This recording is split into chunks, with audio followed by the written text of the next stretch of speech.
Este método de bisección es un método cerrado, lo cual significa de que la convergencia está garantizada. El método de bisección se basa en unas condiciones que se llaman las condiciones de Bolzano para una función. Entonces, más o menos la idea intuitiva es la siguiente que les voy a dejar entrever acá. A ver, imagínense ustedes que este es el plano cartesiano y que pues vamos a tener la gráfica de una función cualquiera por acá. Supongan que esta curva representa la gráfica de la función. Pero la voy a hacer así. ¿Ok? Que esta es la gráfica de f de x. Entonces, recordarán ustedes que hallar la solución de una ecuación pues significa, en otras palabras, hallar cuando la función toca el eje x. ¿Sí? Cuando nosotros tenemos la forma f de x igual a 0, significa resolver esta ecuación, hallar los valores de x en los cuales la gráfica pasa justo por aquí, ¿verdad? Porque es cuando y vale 0, que es f de x. Esa es nuestra tarea. ¿Cómo lo logramos? Bueno, fíjense la idea que tiene el método de bisección, ¿verdad? La idea que persigue. Decimos que vamos a darnos dos puntos iniciales, A y B. Solo déjenme, todavía sigue entrando gente a la reunión. Les sugiero yo estar lo más temprano posible, ¿verdad? Para no estar interrumpiendo la reunión cuando ya hemos arrancado la clase. Entonces, fíjense, por acá, pues nos damos un valor de A y por acá nos damos un valor B. Llamémosle a este A y llamémosle a este B.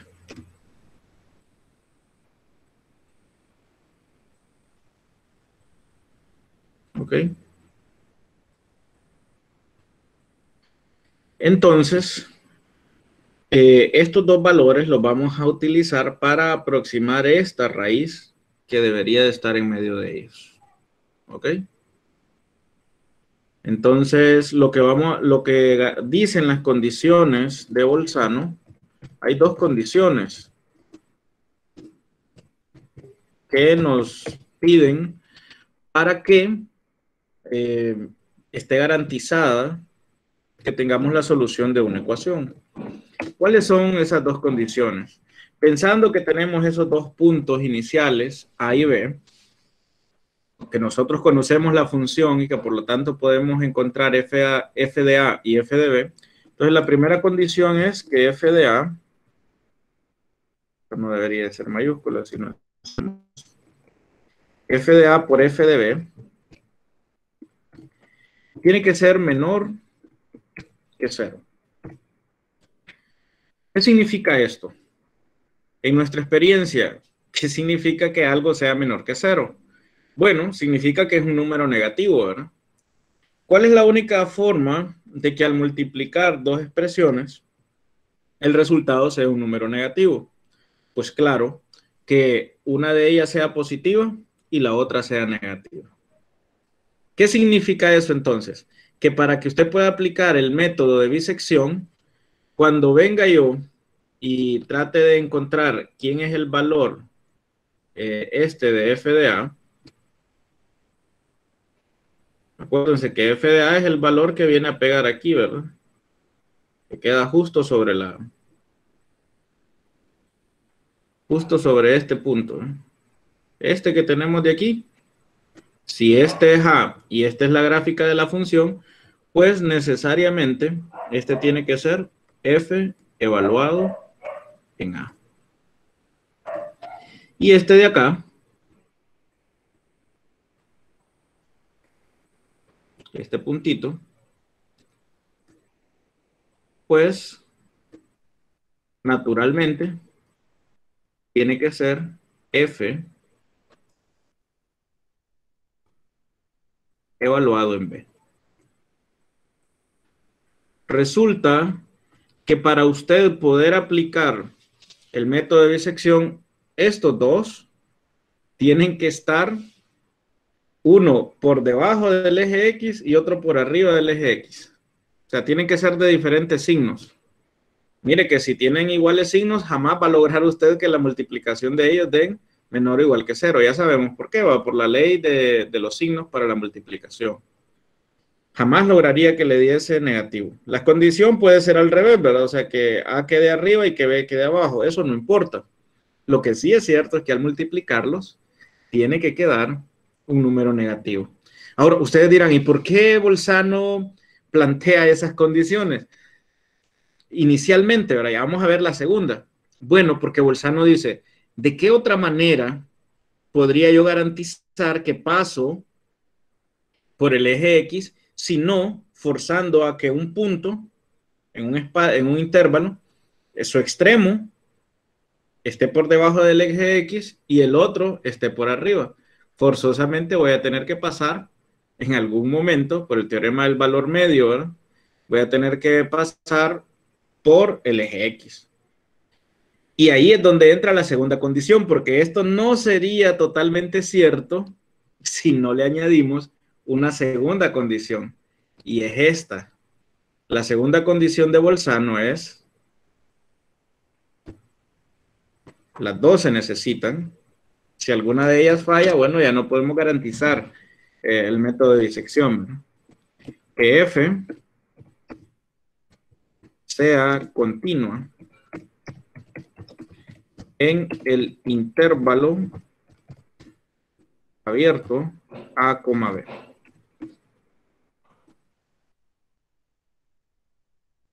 Esa es la segunda condición que se tiene que cumplir.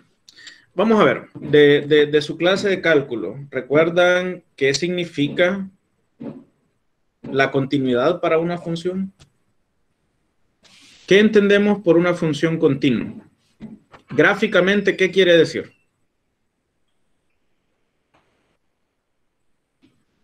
¿Cuándo una función es continua? Chicos, yo estoy tomando captura de pantalla y lamentablemente como 5 de ustedes van a salir porque los demás tienen apagadas las cámaras, ¿verdad? Entonces eso ya lo habíamos hablado en la primera clase, no es negociable, tienen que tener su cámara encendida para que su asistencia cuente. Ténganlo pendiente, por favor, ¿verdad?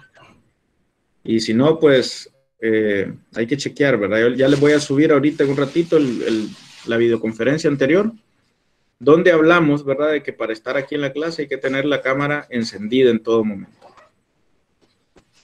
¿Ok?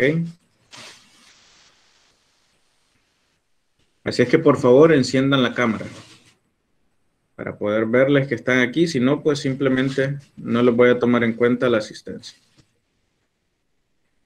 Entonces les decía que F sea continuo en el intervalo AB, porque la continuidad me garantiza, al menos eso es lo que nos dice la teoría del cálculo, que yo puedo dibujar la gráfica de la función sin quitar, por decirlo así, el dedo, ¿verdad? O el lápiz de la hoja. De manera, eso significa continuidad de manera intuitiva, ¿verdad? Entonces, fíjense, ¿por qué necesitamos la continuidad? Porque si no fuese continua entre A y B esta función, entonces yo podría una función venir acá, como no es continua, pegar un salto y seguir aquí arriba. No estaría obligada a pasar justo por ahí, justo por la intersección con el eje X. Pero bueno, cuando nosotros decimos, primero, que f de A y f de B tienen signos diferentes, y segundo, que la función es continua, entonces ahora ya no hay manera. Porque como llegué desde aquí abajo del eje X a estar por arriba del eje X sin pasar por ahí, justo por el eje X. La única manera sería pegando un salto, pero los saltos ya no están permitidos con la continuidad. Ahí le hacemos una encerrona y entonces esto nos garantiza la existencia de una solución. Bueno, después de eso, el método de bisección lo que hace es lo siguiente, dice, en este intervalo de A a B, usted calcula el punto medio, un numerito por acá, cualquiera, llamémosle C, si ustedes quieren.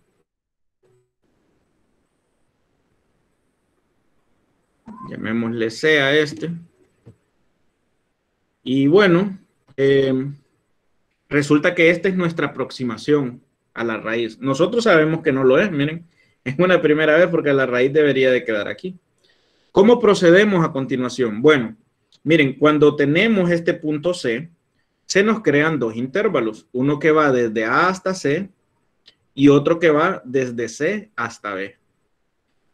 Para proseguir, vamos a quedarnos con solo uno de esos dos intervalos y el otro lo vamos a desechar. La pregunta es, ¿cómo lo desechamos?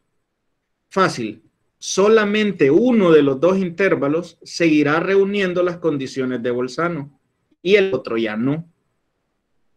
Fíjense, por ejemplo, en esta ocasión, supongamos que es este punto C. ¿Dónde quedaría f de C? Pues evidentemente tendría que quedar por aquí arribita, ¿verdad? Vamos a darle color a esto. F de C tendría que ser un punto por acá. Tendría que ser este puntito. ¿Ok? Entonces ahí tendríamos F de C.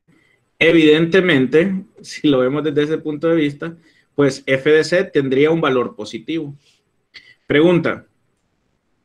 Este intervalo que va desde C hasta B, ¿seguiría cumpliendo las condiciones de Bolzano? La respuesta es no. ¿Por qué? Porque ambos son positivos, ¿verdad? F de A queda aquí, ¿verdad?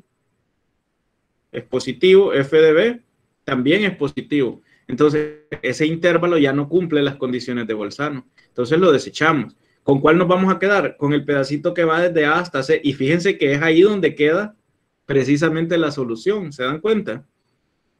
El intervalo, lo que pasa es que en la práctica nosotros no vamos a estar graficando, ¿no? Sino que vamos a ir tomando únicamente valores.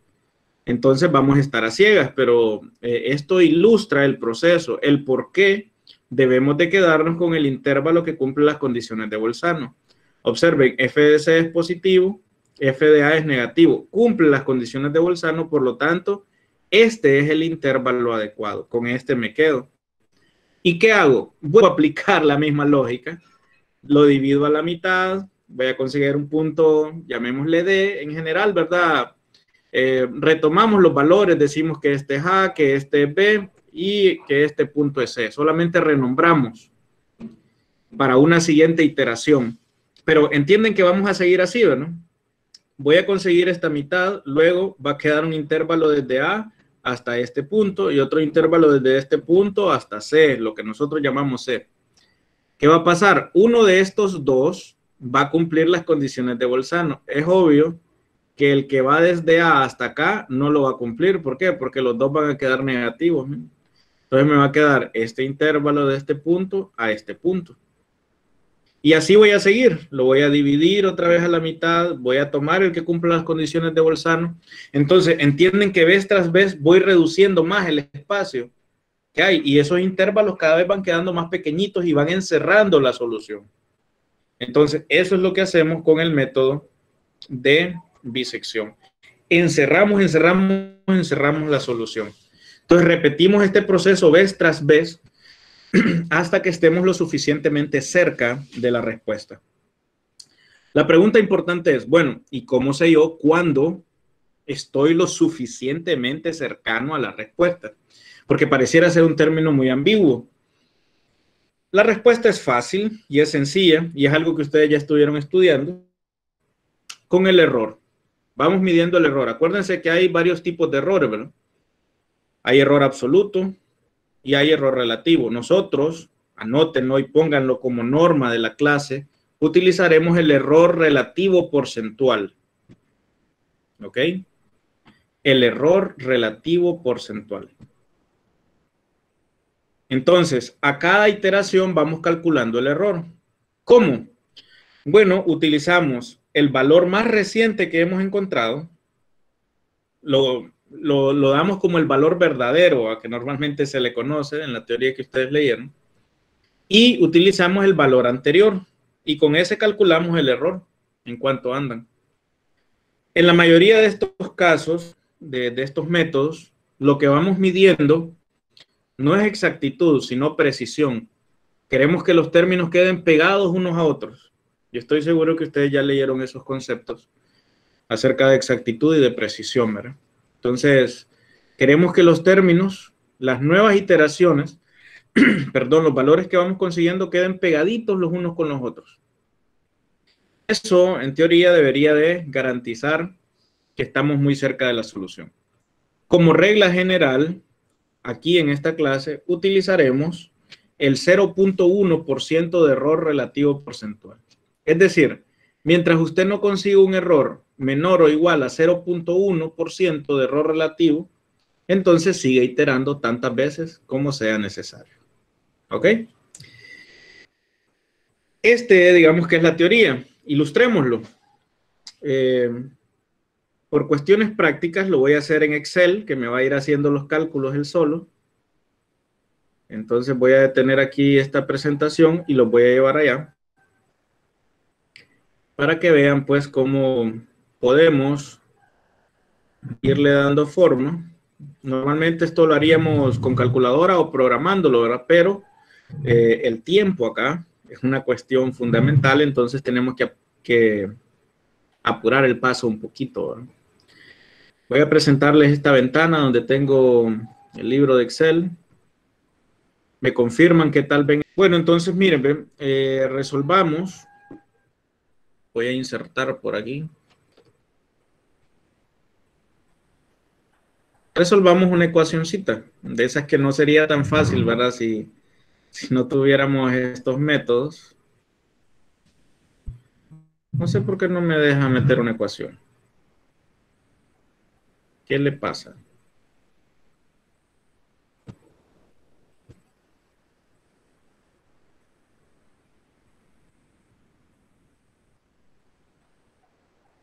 Debería de dejar.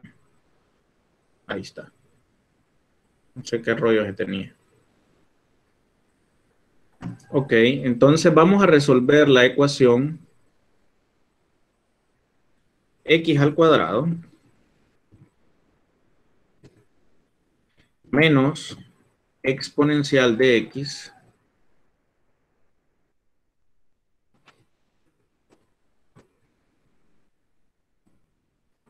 igual a 0. Esos valores iniciales, a los que yo les llamé A y B, en ocasiones se les llama x sub 0 y x sub 1 también. Dependerá, ¿verdad? Podemos utilizar cualquiera de los dos. ¿Ok? Cualquiera de los dos está bien. Entonces, pues bueno, ¿qué valores iniciales voy a utilizar yo aquí? Voy a utilizar 0 y 0.6. Voy a poner así, x sub 0. Voy que haber utilizado este de antes. Voy a poner por aquí. X sub 0, lo que normalmente nosotros le llamaríamos A, ¿verdad? X sub 0 es igual a 0. Y X sub 1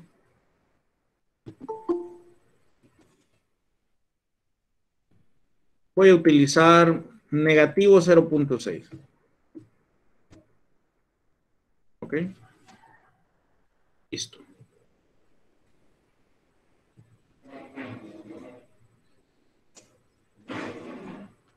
Lo voy a poner por acá. Y entonces por aquí me voy a crear una tablita, miren, donde voy a poner X sub 0, X sub 1, X sub 2. Este X sub 2 va a ser el valor que yo voy a calcular, el punto medio. No es muy difícil calcular el punto medio. ¿Se acuerdan que en 110 uno ve la formulita para calcular el punto medio? Se suman los dos y se divide entre 2 el resultado, ¿verdad? Entonces, esa es la fórmula de calcularlo. Ahora bien, por aquí voy a poner f de x1, perdón, f de x0 tendría que arrancar, ¿no? F de x1, f de x2. ¿Okay? Y por aquí voy a poner el error. Obviamente en la primera iteración todavía es muy prematuro para calcular el error, aunque se puede hacer, ¿verdad? Pero no es recomendable, sino que a partir de la segunda iteración. Entonces, fíjense, aquí, ¿quién va? ¿Quién es x sub 0? El 0 la primera vez. Y en la segunda ocasión, negativo 0.6. ¿Ok? Ahora, hay que ver si estos valores que yo puse cumplen las condiciones de Bolzano, porque si no las cumplen hay que cambiarlo, ¿verdad? F de x0. ¿Quién es f de x0? La función evaluada en 0, porque x sub 0 vale 0, según esto. Entonces lo evaluamos en este valor. En esta ocasión es 0, no siempre es así, ¿no? X sub 0 puede ser 3, puede ser 4, y lo evaluamos en este valor. ¿Cuál es la función? Esta, ¿ve? X a la 2 menos e a la x. Por supuesto que esta función cambiará en cada ocasión. ¿Ok? Entonces, fíjense lo que hacemos. Yo aquí voy a calcular eso. Igual a, creo que potencia es la función que me calcula potencias aquí. Entonces voy a poner coma 2. Menos, y creo que exponencial. Vamos a ver. Ah, perdón, no es. Eso depende ya de la máquina, ¿vale? Esta mía no es coma, sino que debe de ser punto y coma, porque no me reconoce lo que le puse aquí. Punto y coma 2 menos la función exponencial de x, de este mismo valor. ¿Ok? Le damos enter y ahí me lo calcula. Dice que 0 a la 2 menos exponencial de 0 es negativo 1. Y bueno, esta misma la utilizo para este de aquí, ¿verdad? Dice que negativo 0.6 a la 2 menos exponencial de 0.6 debería dar esto. Fíjense que estoy utilizando este de aquí. Pregunta importante. ¿Cumplen estos valores las condiciones de Bolzano? ¿Qué opinan? No, son negativos los dos. No. Entonces, ¿qué No, no pasaría? las cumplen. No podría yo aplicar ahí la regla esta del método. ¿Qué tengo que hacer? Bueno, cambiar uno de los dos valores que me he dado. Por ejemplo, les propongo yo que cambiemos este.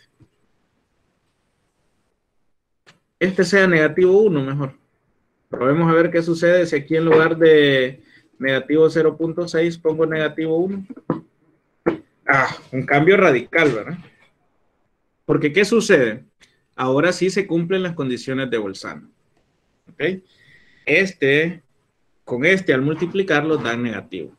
Bueno, entonces, ¿qué tengo que hacer aquí para hacer el cálculo de x2? Calcular el promedio de estos dos números, el punto medio, pues.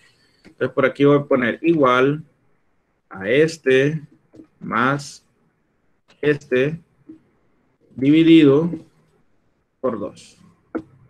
Y ahí tenemos la respuesta. Y por supuesto, también hay que calcular este, f de x2. Como les digo, el error todavía no lo voy a calcular. ¿Ok? Sino hasta la segunda iteración, puesto que prácticamente solo tengo un valor que he conseguido. Bien, ahora, ¿a quién voy a poner aquí? Bueno, no sé cuál va a ser el intervalo. Por lo menos, yo lo que quiero es hacer programarlo para que me los haga todos. Yo sí sé, lo puedo ir poniendo manualmente. Por ejemplo, ¿quién va a cumplir las condiciones de Bolzano a continuación? Y ojo, no se vayan a confundir, no son estas F's las que tiene que poner acá, sino que son las X, ¿verdad? O bien 0 menos 1, que no creo porque ya fue el intervalo. De hecho, eso no puede ser porque ya conseguimos un nuevo punto. Este punto, negativo 0.5, el que acabamos de conseguir, va sí o sí en el siguiente intervalo. ¿Ok? El punto más nuevo tiene que ir a fuerza. La pregunta es, ¿el intervalo es de negativo 1 a negativo 0.5 o es desde negativo 0.5 hasta 0? Esa es la gran pregunta. Bueno, fíjense, ¿qué signo le salió a f de x sub 2? ¿Qué signo tiene? Negativo. ¿Quién debe de acompañarlo? Obviamente no el que tenga el mismo signo de él, sino el que tenga signo diferente. En este caso, f de x1 tiene signo positivo. Entonces venga hacia acá. ¿Quién forma el siguiente intervalo? X1 y X2. O sea que el intervalo debería de ir de negativo 1 a negativo 0.5. ¿Cómo me las arreglo yo para que esto quede así siempre? Bueno, fácil. Aquí vamos a poner, como queremos que el intervalo quede en orden, queremos que siempre quede el menor primero y el mayor después. Entonces voy a poner yo por aquí igual, y debe de haber una función aquí que me devuelve el mínimo de dos valores. Y a continuación voy a utilizar esta función que es si. Si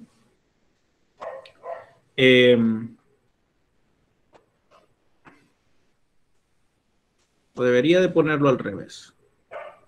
Sí, yo creo que primero la si. Si. Así. Vamos a ver. Si este, al multiplicarlo por este,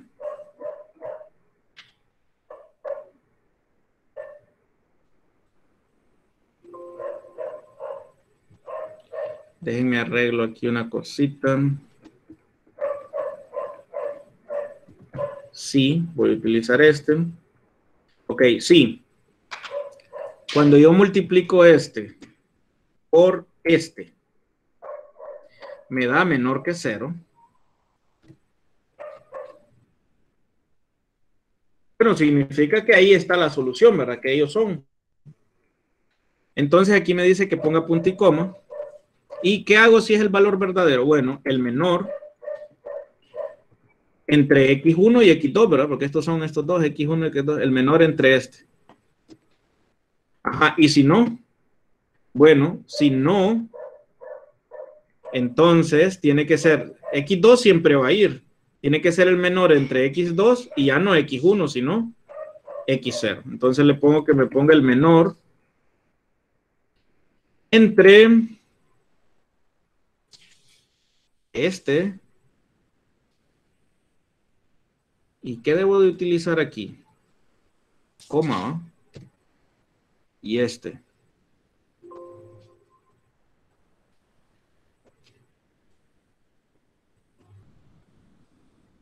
Ah, no, punto y coma, me dice el... Vamos a ver, entre este, punto y coma, este otro. Hay que fijarse uno en la sintaxis. Dependiendo de su computadora, puede ser de que utilicen coma, ¿verdad?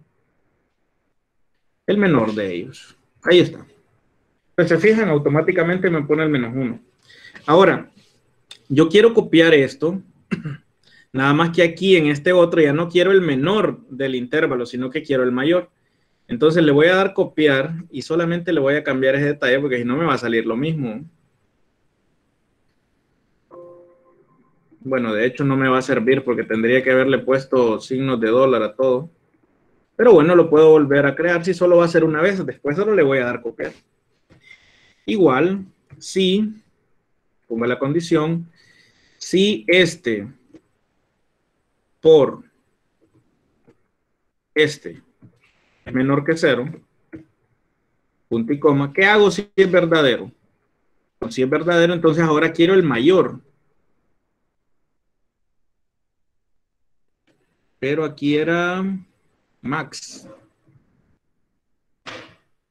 El mayor entre X1 y X2. El mayor de estos dos. Y si no, entonces quiero el mayor, pero entre X sub 0 y X sub 2. Que acuérdense, X sub 2 siempre va, ya sea en el menor o en el mayor, ¿verdad? De estos casos. Entonces, fíjese, ahí automáticamente me va formando el intervalo. Y claro, en este solo hay que copiar la formulita del de arriba, ¿no? Que va a ser el punto medio de estos dos. Y en estos tres hay que copiar la formulita porque ya tienen la función, los evalúa automáticamente. Observen, miren. La potencia de este al cuadrado menos la exponencial de ese mismo. Ya se los hace automáticamente, ¿verdad? Y únicamente vamos a poner aquí también el error. ¿Ok? ¿Cómo calculamos el error? Es importante, el error proviene de esto. Lo calculamos con los valores que vamos sacando nosotros, que nos van saliendo cuando dividimos por 2, cuando sacamos el punto medio, pues, del intervalo. Entonces, aquí vamos a poner igual a... ¿Se acuerdan cómo se calcula el error relativo porcentual? En efecto, es el valor absoluto. El valor absoluto de... A ver, el actual... Voy a poner por aquí paréntesis. El actual menos el anterior. El actual menos el anterior dividido por el actual. Y como es un porcentaje, lo multiplicamos por 100. ¿Ok? El error relativo porcentual. Le damos Enter. ¿En cuánto anda el error actualmente? En 33.33%. ¿Cuánto queremos nosotros que nos dé ahí? ¿Hasta cuándo vamos a seguir repitiendo la misma operación? Hasta que ese numerito que usted ve en el error me dé 0.1 o menos. ¿Ok? Entonces, bueno, una vez que usted ya comprendió cómo es el jueguito, de que, por ejemplo, acá, f de x2 le dio 0.09, le dio positivo. ¿Quién debería de acompañarlo? Naturalmente x1, miren, porque es el que es negativo. Entonces, estos dos van a formar parte del siguiente intervalo. Claro, ordenado, ¿va? Primero el menor y luego el mayor. Negativo 0.75 y negativo 0.5. Pero tal como yo lo he puesto acá, pues solo está de que yo copie y automáticamente los formatos se van a ir dando, ¿verdad? Automáticamente, miren, ahí ya salió el negativo 0.75, el negativo 0.5. Esto pues normalmente lo vamos haciendo a mano. Noten cómo va bajando el error. Empezamos en 33, luego a 20, luego a 9, a 4, a 2, a 1. Estamos en 0.5 y en 0.2. Todavía no lo hemos logrado, ¿no? Pero, si yo copio unas cuantas veces más, aquí es la primera vez, observen, quiero que le presten atención a este, es la primera vez que el error está por debajo de 0.1. Entonces aquí paramos, que ya conseguimos nuestro error. Porque si no, usted puede seguirle dando y dando y dando y dando y difícilmente va a lograr llegar al punto exacto. Es decir, aquí en análisis numérico nosotros encontramos valores aproximados de la respuesta. Lo que pasa es que son unos valores aproximados muy buenos. Quizás los primeros 4 o 5 dígitos después del punto son correctos. Y eso es lo que uno necesita, ¿va? En la práctica uno utiliza 2 o 3 decimales, lo más de precisión. Piense, por ejemplo, en ingeniería, ¿cuántos decimales de precisión se necesitan? Para medir la temperatura de algo, por ejemplo, ¿qué precisión se usa? Por mucho un punto decimal, ¿no? Por mucho, hasta 2 le puedo creer, vaya, haciendo una exageración, pero no pasa de ahí. ¿Cuál aceptamos como nuestra respuesta? Bueno, este último valor que apareció aquí. Este, que esté en amarillo, es nuestra respuesta. 0.7036133. Es el último valor que conseguimos con el cual obtenemos este error, que es menor al 0.1%. Y usted lo puede comprobar. Agarre su calculadora y ponga este valor al cuadrado menos exponencial de este valor y mire lo que le va a dar. De hecho, aquí lo tengo calculado. No nos da 0. No espere usted que le dé 0 cabal. Pero ¿qué le parece este valor? 0.0002774. No da 0, pero está muy cerca de dar 0. ¿Qué haría usted si le dicen que le van a regalar esa cantidad de dinero? Mejor no me regales nada, le dice. Bueno, no es ni un centavo eso, tan siquiera. Imagínese usted tan pequeño que es eso, ¿verdad? Es cierto, no es 0, pero es porque nosotros estamos aceptando un 0.1% de error. ¿Ok? Porque consideramos que más allá de eso no es significativo. Claro, eso no significa que usted no pueda seguir. Miren, ¿ve? Si yo quiero, yo puedo seguir y van a ver que este número cada vez se va a acercar más a cero si yo sigo, pero no es la intención, ¿verdad? Si no, nunca acabaríamos. Está tan cercano a cero que miren que aquí empieza Excel a utilizar exponenciales negativos para representarlo, ¿verdad? Después de este bajó a negativo 0.0001. Y observen, es sumamente pequeño. De hecho, si yo sigo haciendo el mismo proceso, tarde o temprano Excel será el número tan pequeño que lo considerará como cero, aunque ciertamente no lo será, pero es infinitesimalmente pequeño. Miren, cada vez es sumamente pequeño y tanto así que fíjense, llega un momento en el que no cambia. ¿Se dan cuenta? Negativo 0.70, 34, 67, 4, 67, 4, 67, 4, 67, 4. ¿Por qué ya no cambia? Porque necesitaríamos más posiciones decimales de los que están configurados aquí en Excel para ver el cambio. Tal vez el cambio surge 4 o 5 posiciones más adelante de este. Y claro, cuando un número es decimal, uno, dependiendo de cuántos decimales tenga, hay ocasiones en que no puede mostrar en pantalla todos ellos, ¿verdad? Entonces, nosotros vamos a utilizar todas las posiciones decimales que le aparezcan en la calculadora para hacer los cálculos, ¿ok? Todas, no redondee, no haga nada, sino que vamos a utilizar todas las posiciones decimales para que el número sea lo más exacto posible y nos converja lo más rápido. Mientras más posiciones decimales se utilicen, más cerca estamos de nuestro resultado. Pero bueno, como les decía, bastaba con que yo llegara, ustedes no tienen que hacer todo esto, yo solo les estaba dando una probadita. En realidad bastaba con que nosotros llegáramos hasta ¿dónde? Hasta aquí, la primera vez que el error baja, ¿ok? Aquí creo que era donde nos habíamos quedado, ¿sí? La primera vez que el error baja de 0.1, hasta ahí tenemos que llegar y vamos a aceptar este valor con su error, que es relativamente pequeño.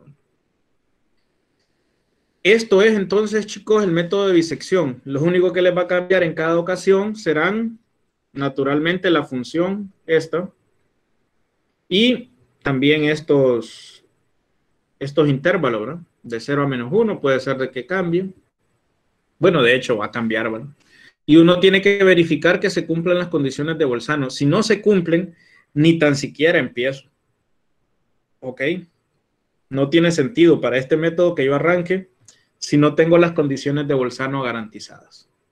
¿Estamos?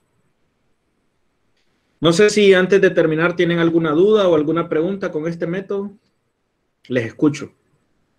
Cuando nos toque a nosotros hacer los ejercicios, ya sea para tarea o examen, tendremos que hacerlo a mano, todo esto. Se puede hacer a mano Excel y sobre todo más adelante vamos a aprender a programarlo en Octave. Yo les había dicho que lo fueran instalando, ¿verdad? Ya en sus computadoras.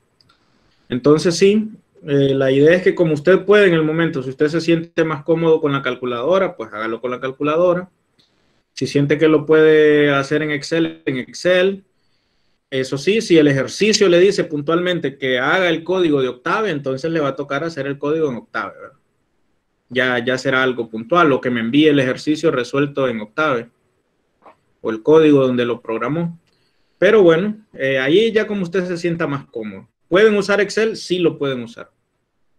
¿Ok? ¿Queda satisfecho ahí con la respuesta, Pedro? Sí, todo bien. Ok. Chicos, los escucho. Si tienen alguna otra duda, alguna pregunta al respecto, soy todo oídos para ustedes. Lick, Díganme. los valores 0 X sub 0 y X sub 1, uno los considera, o sea, uno los pone. El estándar, Danilo, es que se los den en un ejercicio, pero en la práctica no. En la práctica no, ¿verdad? Entonces, vaya, ¿qué pasa si, por ejemplo, a usted le dan dos valores y usted ve que no cumple las condiciones de Bolzano? Entonces, usted busque otro valor, ya sea para X1 o para X0, cámbielos de tal manera de que sí se cumplan las condiciones. No vaya a arrancar si no se cumplen esas condiciones. ¿Sí? Ok. Chicos, pero en general se entiende, se comprende el método, cómo funciona. ¿Qué dicen? Me gustaría escucharlos antes de cerrar. O sea que al final la cantidad de nuestras iteraciones va a ser las necesarias hasta que nosotros lleguemos al 0.1% de error. Correcto. A menos que se lo indique puntualmente, ¿verdad? Mire, Samantha, si en alguna ocasión le dicen haga solamente 3 iteraciones, usted no se ponga a hacer más. Haga las 3 y ya estuvo. A menos que usted pues, ese día ande con ganas de trabajar y dice, ¿cuál que 3 iteraciones? Me las voy a hacer todas hasta que llegue al 0.1. Es una cuestión de gusto, pero por lo general uno elige la opción menos trabajosa.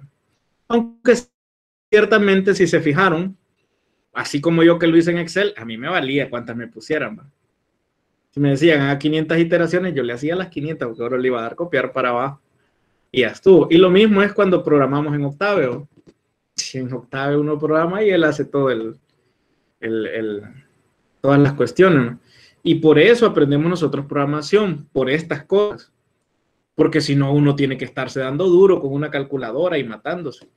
Pero nosotros no solamente queremos trabajar duro, es mejor trabajar inteligente, ¿verdad?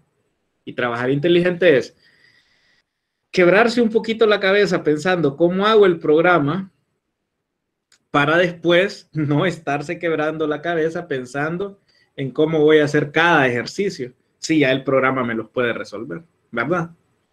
Es mucho mejor. Entonces ahí vamos a ver tal vez en la próxima clase cómo programamos, por ejemplo, el método de bisección, cómo lo podemos programar en Octave. Por favor, ténganlo instalado, ¿va? Para que si pueden ir jugando ese mismo día a la par que yo lo voy haciendo, entonces sería magnífico, ¿no? Por ahora,